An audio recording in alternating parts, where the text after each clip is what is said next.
Everyone, स्वागत है आपका रेप्लिका वर्ल्ड में। आज हम बात करेंगे टाइप्स ऑफ नॉलेज के बारे में। तो इससे पहले हम एक और लेक्चर में टाइप्स ऑफ नॉलेज के बारे में बात कर चुके हैं। तो वो जो टाइप्स ऑफ नॉलेज हैं वो हमारे सिलेबस में यानी एचएनबी के सिलेबस में मेंशन्ड हैं। इसके अलावा बाकी जो आज मैं शेयर करने वाली हूँ वो नाम से मेंशन तो नहीं है, बट ये है कि आप उसे अपने आंसर में इंक्लूड कर सकते हैं, क्योंकि यही सारे टाइप्स ऑफ नॉलेज होते हैं और इन्हीं से आंसर जो है कंप्लीट होता है। बाकी आप नहीं मेंशन करना चाहते हैं आंसर में तो मत कीजिएगा, पर ये बाकी एंट्रेंस एग्ज़ाम्स के लिए इम्पॉर्टेंट होती हैं, तो इसलिए सारे टाइप्स की नॉलेज मैं आपके साथ शेयर करूँगी। तो चलिए शुरू करते हैं। तो सबसे पहले टाइप की नॉलेज है प्रायरी नॉलेज। तो प्रायरी नॉलेज क्या होती है? प्रायरी नॉलेज का मतलब ये होता है कि कुछ ऐसे फैक्ट्स या प्रिंसिपल्स होते हैं पहले से जिनको हम ट्रू मानते हैं, सच मानते हैं, ताकि हम बाकी चीज़ों के लिए डिसाइड कर सकें, किसी चीज़ का प्रोबेबल इफ़ेक्ट या रिज़ल्ट हम डिसाइड कर सकें। इसका बहुत अच्छा एग्जाम्पल है, जैसे मान लीजिए कि आपका जो आप स्कूल में पढ़ते हैं या फिर आप कहीं ऑफिस में काम करते हैं और वहाँ पे जो लंच टाइम होता है, अगर कोई पर्सन लंच टाइम में नहीं खाएगा तो हम यही सोचेंगे ना कि वो भूखा होगा। थोड़े टाइम बाद हमें लगेगा कि उसने तो लंच भी नहीं किया था तो वो भूखा होगा। तो इस तरीके से हमें पता होती हैं ये चीज़ें कि अगर कोई लंच नहीं करेगा, खाना नहीं खाएगा तो वो भूखा होगा। ठीक है, इस तरीके से जैसे मान लीजिए कहीं से आपको धुआं आता हुआ दिखता है तो आप समझ जाएंगे कि आपको लगेगा कि कहीं पे क्या हुआ है, आग लग गई है। तो इस तरीके की चीज़ें हम रिजल्ट डिपिक्ट कर लेते हैं, क्योंकि हमारे पास पहले से ही नॉलेज होता है कि कहीं पे अगर धुआं दिखेगा दैट मीन्स कि आग से निकल रहा है वो, तो हमें लगेगा कि शायद कहीं पे आग लग गई है इसलिए धुआं निकल रहा है। तो इस तरीके की नॉलेज जिसमें हमें पता है कि आग लगने पे धुआं निकलता है, हमें पता है कि खाना नहीं खाएंगे तो वो पर्सन भूखा होगा। तो इस तरीके की नॉलेज को हम प्रायरी नॉलेज बोलते हैं, जो पहले से ही हमारे पास होती है। ठीक है, फिर पोस्टीरियर नॉलेज क्या होता है? पोस्टीरियर नॉलेज में क्या होता है कि यहाँ पे इन्वॉल्व होते हैं ऑफ एनालाइजिंग सम फैक्ट्स और data starting from the known facts and then assuming about the possible causes. ठीक है, तो इसमें क्या होता है कि हम लोग क्या करते हैं, हमें कुछ फैक्ट्स पता होते हैं, ठीक है, और उसके अकॉर्डिंग हम क्या करते हैं, एज्यूम कर लेते हैं चीज़ों को। ठीक है, जैसे कि अगर किसी पर्सन ने खाना खा लिया है, ठीक है, if somebody has eaten food, तो हम कहेंगे कि वो भूखा नहीं होगा। पर ज़रूरी तो नहीं है वो भूखा नहीं होगा, हो सकता है उसने थोड़ा बहुत खाया हो पर उसको अभी भी भूख लग रही हो, पर हम ऐसा मान लेते हैं। ठीक है, तो ये इसका बहुत अच्छा एग्जाम्पल है कि अगर मान लो किसी बंदे ने, किसी पर्सन ने फूड खा लिया है तो हम कहेंगे कि ये हंग्री नहीं होगा। ठीक है, तो इस तरीके की जो नॉलेज होती है जहाँ पे कि हम फैक्ट्स और स्टार्टिंग डेटा जो होता है वो हमें नोन होता है और बाकी की चीज़ हम एज्यूम कर लेते हैं।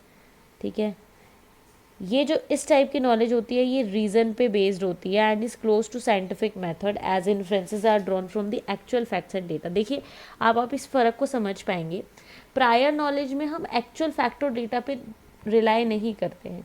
ये वाली जो नॉलेज होती है इसमें जो एक्चुअल फैक्ट और डेटा होते हैं उन पे हम रिलाई करते हैं और उनकी हेल्प से हम क्या करते हैं, फिर जो भी हमारे आगे की रीजनिंग होती है, जो भी हम आगे का रिजल्ट एज्यूम करते हैं वो करते हैं। तो ये साइंटिफिक होती है ज़्यादा, और प्रायर नॉलेज इतनी ज़्यादा साइंटिफिक नहीं होती है। नेक्स्ट आता है टेसिट नॉलेज। अब टेसिट नॉलेज क्या होता है? टेसिट नॉलेज को हम सब्जेक्टिव नॉलेज भी बोलते हैं, क्योंकि इसमें अपना एक पर्सनल एलिमेंट होता है।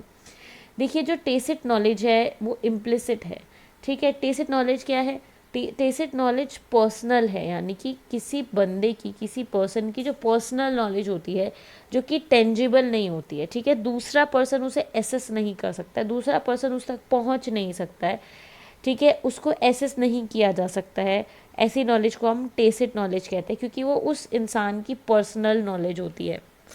ठीक है, और ये भी अंदाज़ा लगा पाना इम्पॉसिबल होता है कि जो हमारी अभी एग्जिस्टिंग नॉलेज है, हम सभी लोगों के पास जो एग्जिस्टिंग नॉलेज है उससे क्या रिलेशन है टेसिट नॉलेज का, ये भी अंदाज़ा लगा पाना इम्पॉसिबल है, क्योंकि ये वाली नॉलेज किसी के साथ शेयर नहीं की जा सकती। ठीक है, नेक्स्ट हमारी आती है एक्सप्लिसिट नॉलेज। एक्सप्लिसिट नॉलेज क्या होती है?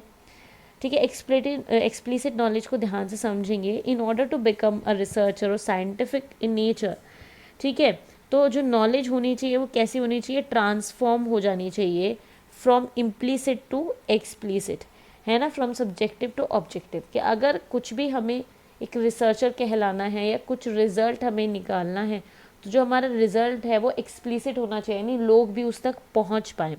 तो ऐसी नॉलेज जो कि लोगों तक पहुंच पाए, लोग जिस तक पहुंच पाए, उसको हम एक्सप्लीसिट कहते हैं। एक्सप्लिसिट नॉलेज होती है टेंजिबल होती है, यानी कि वो किसी एक मीडियम पे फिक्स होती है। या तो वो नॉलेज बुक में अवेलेबल होगी या साइंस जर्नल में अवेलेबल होगी। जर्नल की ये स्पेलिंग नहीं होगी, ठीक है, JOURNAL होगी, ये बाय मिस्टेक आई थिंक हो गया है। तो साइंस जर्नल में अवेलेबल होगा वो जो कंटेंट होगा, या किसी वेबसाइट पे अवेलेबल होगा, यानी किसी ना किसी मीडियम पे अवेलेबल होगा, ताकि वो जो पब्लिक है हमारी उसके लिए अवेलेबल हो, ठीक है। तो ये हमेशा जो एक्सप्लिसिट नॉलेज है किसी मीडियम पे फिक्स रहती है, जैसे कि हमारी बुक या साइंस जर्नल या कुछ भी हो गया।